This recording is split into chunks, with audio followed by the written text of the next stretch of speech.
me interesa pensar justamente la espera como un modo en el que el Estado se toma un tiempo ante la demanda de sujetos o colectivos con escaso o nulo poder político o social. Las gramáticas del tiempo son las gramáticas del poder. En el contexto que me interesa analizar, la espera de los migrantes centroamericanos alojados en el Hogar Refugio para Personas Migrantes La 72 de la ciudad de Tenosique, en la frontera sur, que han solicitado refugio al Estado mexicano, se debe a una tensión estructural entre las urgencias vitales que motivan la solicitud de refugio y los tiempos administrativos que no están concernidos por dichas urgencias. Leeré la desesperación como un afecto que emerge en esa tensión. Mientras los migrantes que solicitan refugio muchas veces huyen de la violencia, la amenaza y la muerte, los aparatos administrativos que reciben y procesan sus solicitudes están organizados según tiempos burocráticos que no se dejan afectar por esos apremios. Si los migrantes no tienen tiempo, al Estado parece sobrante. Esa diferencia entre las temporalidades vitales y las temporalidades administrativas, que no solo encontraremos en el campo de la migración, sino que en muchas otras relaciones sociales, sostiene y profundiza relaciones de desposesión y abandono. Leeré la desposesión según algunas pistas que ofrecen Judith Butler y Atina Atanasiou, aunque me interesa subrayar que la posesión o la desposesión del tiempo forma parte de las expropiaciones sistemáticas que experimentan los sujetos migrantes. Por ejemplo, perder el tiempo puede entenderse, al menos en español, como un momento de ocio o también como una desposesión subjetiva. Cuando un migrante dice que ha perdido el tiempo al esperar una respuesta del Estado a una solicitud de refugio, señala dicha expropiación. Lo ha perdido, le ha sido quitado y no se puede devolver o restituir ese tiempo. Las codificaciones del tiempo abren una ruta de análisis fecunda, aunque no la podremos seguir en este contexto, pero quisiera remarcar que en la desposesión, el tiempo como dimensión subjetiva, pero también como relación social, es implementado como algo que pertenece al otro, el Estado en el caso del refugio, al Estado.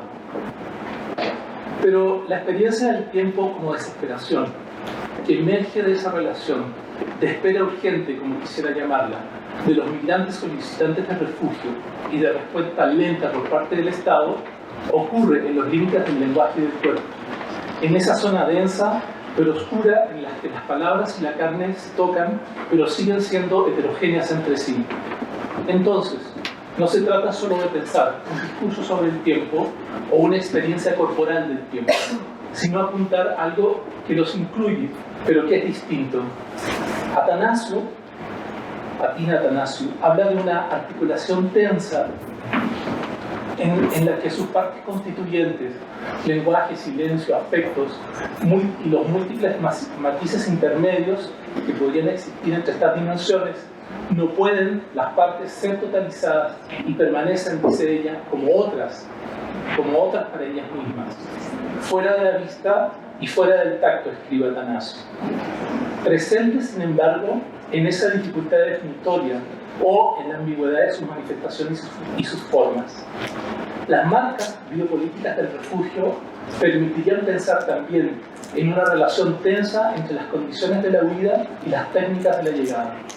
Es decir, sujetos que experimentan violencias sistemáticas y múltiples, en las que las fronteras y distinciones entre actores estatales y criminales es tenue o borroso, y que son muchas veces ejercidas por instituciones en los límites de sus propios ordenamientos, escuadrones de la muerte, por ejemplo, formados por policías, y que deben salir estas personas de sus ciudades y países para salvar sus vidas o resguardar sus cuerpos, son recibidas por instituciones imperturbables ante esas violencias, apegadas a normativas o procedimientos que suponen normalidades institucionales y sociales que solo existen como mimesis fallidas de otras instituciones y de otros mundos.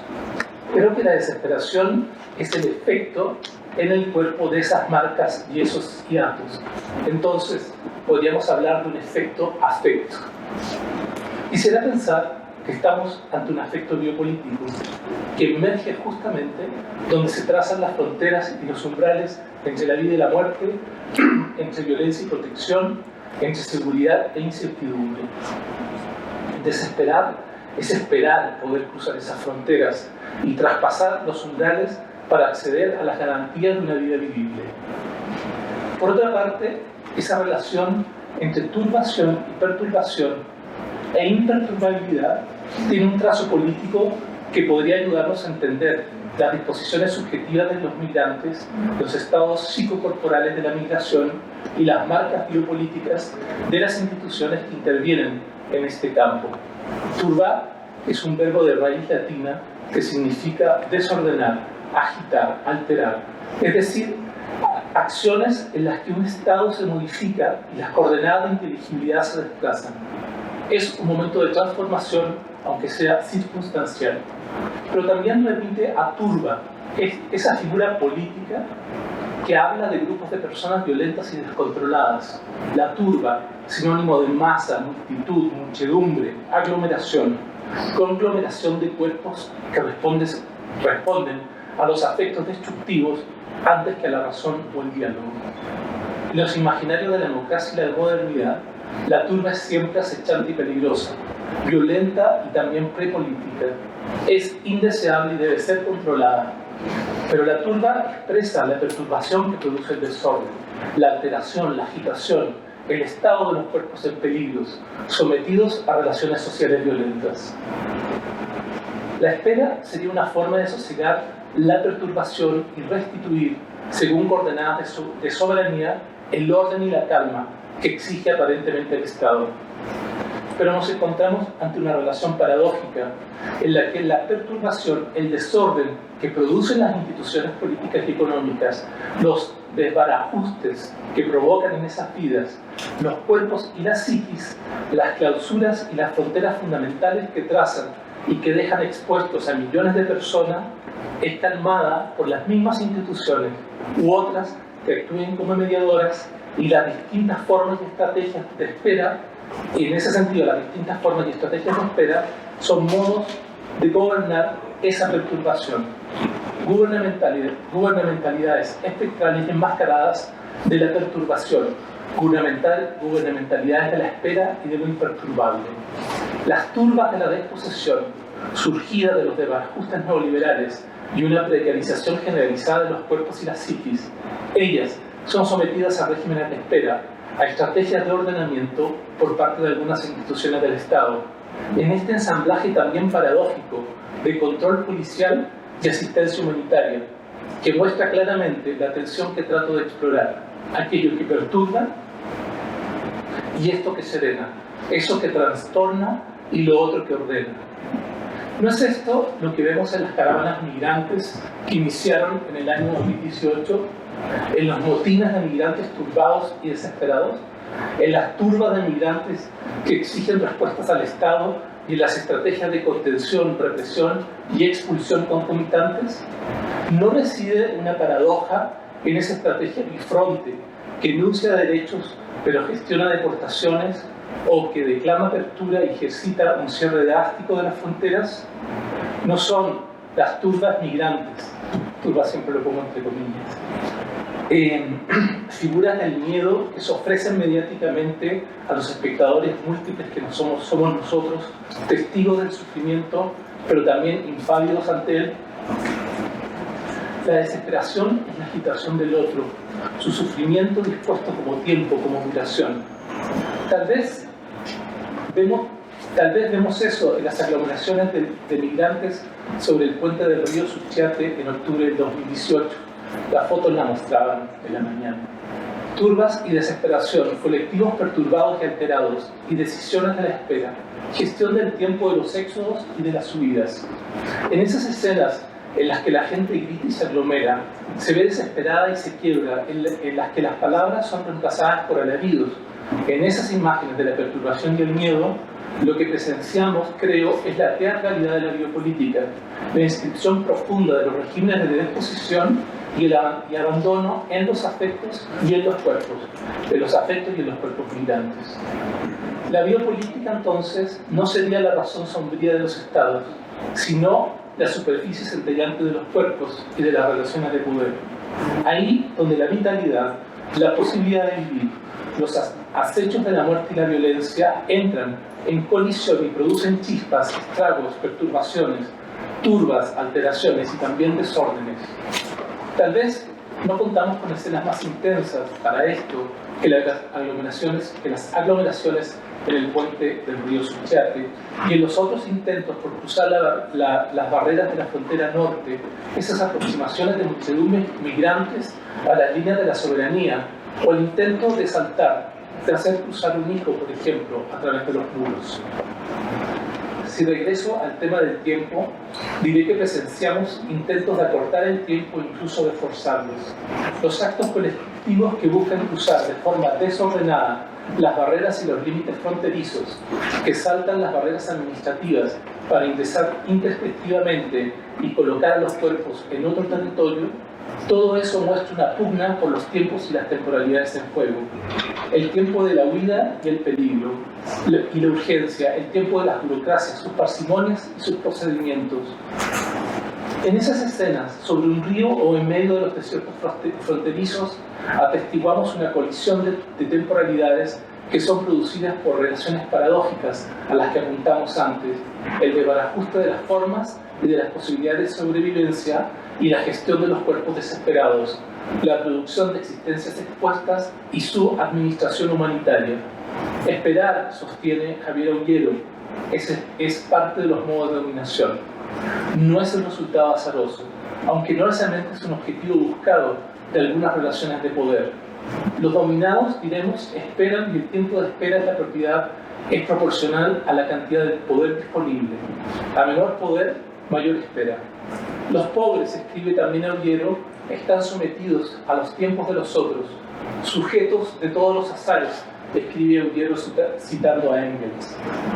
Tenemos, por un lado, una bibliografía abundante, creo, que investiga la relación entre regímenes biopolíticos y formas de migración, asilo, refugio y deportación, y que muestra de manera consistente que los cuerpos de los sujetos exiliados, expulsados, refugiados o deportados son el pivote de relaciones de poder biopolíticas y también soberanas. Pero también existe una bibliografía abundante que estudia las relaciones entre tiempo y espacio, la conformación de espacios sociales singulares que implican cierto tipo de movimientos y de desplazamientos, que ordenan a sus habitantes de modos determinados y que producen mapas complejos de gubernamentalidad. La noción, por ejemplo, de territorios de espera apunta en esa dirección. Quizás esos dos campos, diversos entre sí y no necesariamente en diálogo, atienden a la administración que las instituciones de distinto tipo realizan de sujetos, grupos y poblaciones, los modos en los que se generan cotidianidades de la excepción, las formas de inclusión y exclusión que tensan casi todas las relaciones sociales, la encarnación de las diferencias y las tácticas mediante las cuales algunos cuerpos ocupan los espacios físicos, políticos, jurídicos y mediáticos de maneras irregulares y también inestables. Pero si asumimos una distinción que plantea también Atina Atanasiou entre tecnologías de la vida y tecnologías de la soberanía, veremos que ambas atraviesan en diagonal los dos campos que describí antes. No es sin duda una distinción tajante, pero creo que en el ámbito migratorio puede ser muy provechosa. Si las tecnologías de la vida gestionan y administran los cuerpos y sus procesos, las tecnologías de la soberanía lo hacen con los territorios y sus habitantes. La vida se ha vuelto progresivamente un campo de gestión tecnológica, escribe Lauren Berland. El poder, el biopoder, dice esa autora, consiste en una administración dispersa de las amenazas biológicas que afectan a ciertas poblaciones. En las temporalidades de esa administración de lo que Berland llama lo endémico, se conforma lo que ella también denomina una muerte lenta, que no apunta a los gestos tajantes del poder soberano, que deja vivir o mata, sino que se desliza en las relaciones y las prácticas de lo que Berland también llama vida cotidiana, la vida ordinaria, de manera pervasiva pero ineluctable.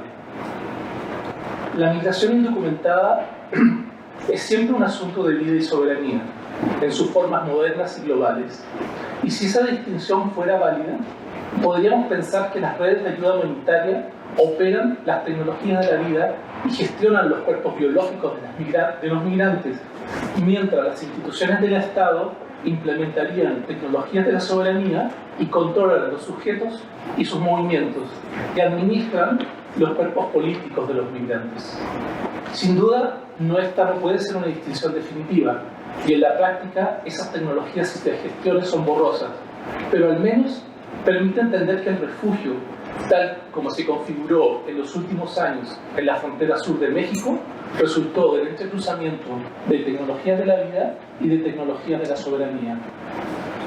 En el caso de Tenosique, el refugio como estrategia migratoria fue resultado de una acción política coordinada en respuesta a las crecientes dificultades que el programa Frontera Sur, implementado a mediados del año 2014, impuso a los flujos migratorios. A partir del 2015 se instalaron en la ciudad oficinas del ACNUR, de Médicos Sin Fronteras y de Asylum Access. La 72 se transformó en uno de los principales espacios de defensa y promoción de los derechos humanos de los migrantes en la frontera sur de México. En el año 2016, ese albergue, según sus propios datos, acompañó 752 solicitudes de regularización migratoria entre los 13.800 migrantes que alojó en sus instalaciones. Según datos de la Comar, para el mismo año se recibieron 8.796 solicitudes de refugio, de las cuales 1.072 fueron gestionadas en Tenosique. Doy estos datos para señalar la importancia de la 72 en ese momento, al menos como lugar de gestión de refugio, ¿no?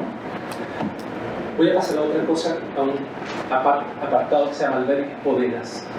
Podríamos leer los territorios y los espacios de espera como transposiciones de lo que en su libro Los Abajo Comunes, Fred Moulton y Stefano Harney llaman las bodegas de la modernidad. La logística de la modernidad, dicen los autores, surgió en esos recintos lúgubres y en el trasiego oceánico de los cuerpos. Cito, la modernidad se encuentra suturada por esa bodega. Este movimiento de las cosas, de los objetos no formados, de sujetos deformados, de nada aún y también de ya ahí. Termino la cita.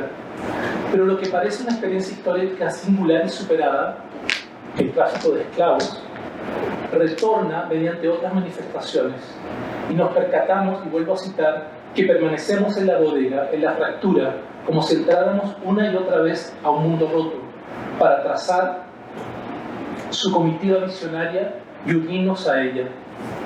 Cierro la cita. Una comitiva visionaria podría describir a un grupo o una caravana de migrantes desplazándose por un territorio sin documentos. Entrar en el mundo roto al que apuntan esos dos autores es, me pregunto, atravesar los umbrales biopolíticos que aparecen en los trayectos migratorios, aquellos institucionales y esos otros más espectrales en los que la facticidad de los cuerpos se confunden con la intensidad de las experiencias, las bardas, los trenes, las lanchas o los obstáculos, los desiertos y también el agua. Pero por otra parte, ¿qué mundos verían esas comitivas, lo que antes llamé turbas, que salen y se adentran en mundos rotos? Quizás ellos mismos, estas mismas comitivas, rotas en muchos sentidos, parchadas, surcidas, saturadas de injusticias y miserias. Moten y Harney anuncian que el terrible legado de la bodega fue reunir sensaciones desposeídas en común para crear un nuevo sentido de los abajo comunes.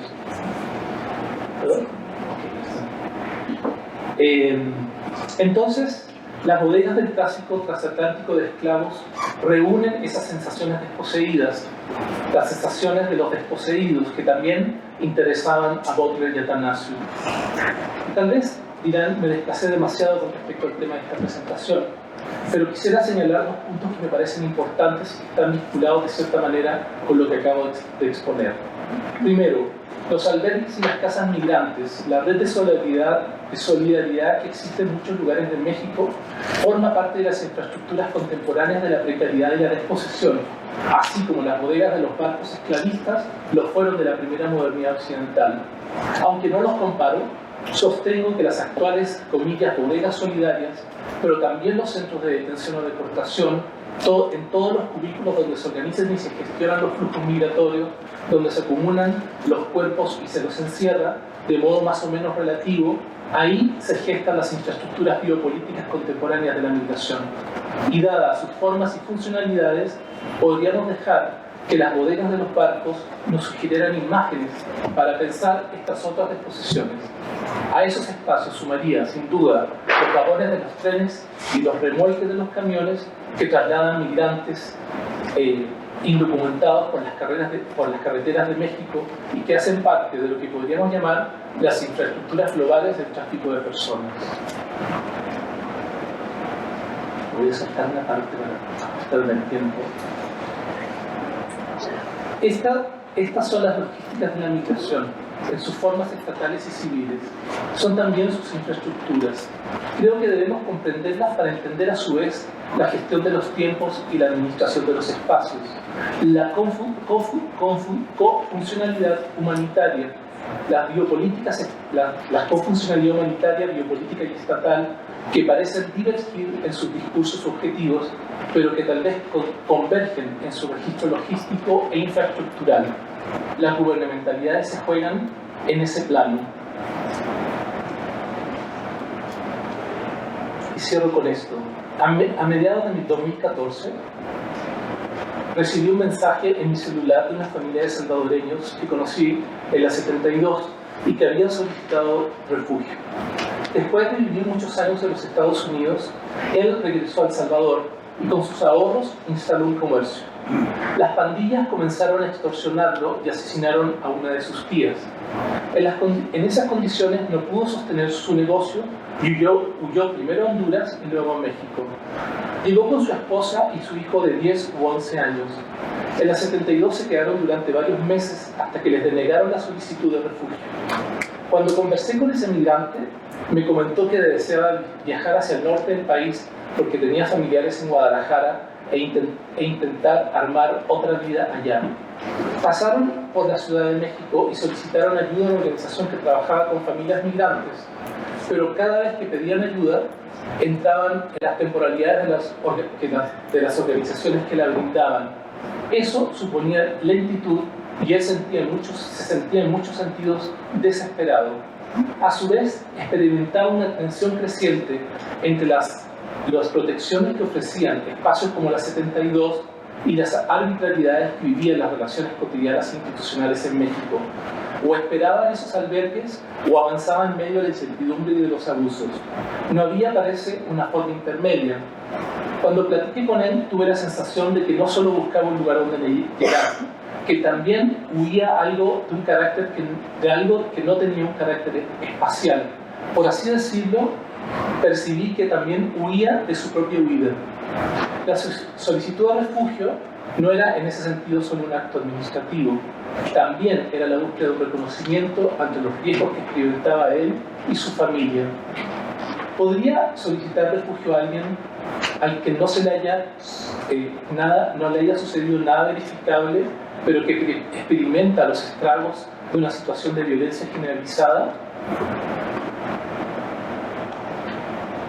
En ese sentido, la negación del refugio implicaba también un desmentido de sus sufrimientos. En algún sentido, eso era el efecto espectralizante de las técnicas y los tiempos burocráticos que disponen de procedimientos para probar que lo que se dice es cierto. Pero en el caso de este migrante se le pedía que comprobara que efectivamente a su tía la habían asesinado, ¿no? O sea, que aportara pruebas policiales. Ahora sí tengo. No te fijas. Ya casi. Y termino contando esto. Entonces, una vez denegada la solicitud de refugio, ¿dónde pueden ir? ¿Quién puede ser? ¿Dónde vivir? En esta historia, el migrante sale de los espacios y tiempos administrativos, sean estables o estatales humanitarios, y entra en otras zonas y en otros tiempos. Después de que me llamaron, una noche me mandaron un mensaje a mi celular y me comentaron que estaban en Ciudad de México, que habían llegado hasta ahí, que iban camino hacia el norte. Me pidieron que los ayudara y los fui a encontrar cerca de la Basílica de Guadalupe, ya entrada la noche. Me dijeron que necesitaban alojarse en algún lugar y que al otro día seguirían su viaje. Los acompañé hasta algún hotel que están alrededor del templo. Les di dinero para alojarse. Ellos me pidieron que los registrara mi nombre en el hotel, pero yo no traía ninguna identificación. Nos despedimos y ellos entraron al edificio. Yo regresé a mi casa. Al relatar esta historia, recuerdo ese momento en el que los cuerpos se desplazaron y las miradas se perdieron, como un instante en que vi surgir tal vez un umbral biopolítico en su manifestación espectral y sombría. ¿No es la angustia, me pregunto, en cierto modo, la respuesta frente a la desesperación del otro? Cabe la posibilidad de interpretar ese momento como un hacer vivir o un rechazar hacia la muerte. Esta encrucijada entre que es soberana y biopolítica, historia y biográfica, corporal y también psíquica. En ese instante de disyunción, cuando ellos simplemente siguieron su camino y yo el mío, convergieron las violencias sociales padecidas, los silencios políticos, los múltiples desbarajustes, decisiones administrativas arbitrarias y también esas vidas expuestas que entran en una zona para la que no tengo nombre, pero que creo haber visto emerger cerca de la medianoche en las inmediaciones de un templo religioso. Es extraño, y aquí finalizo, pero la estación de metro donde nos encontramos se llamaba Misterios. Gracias.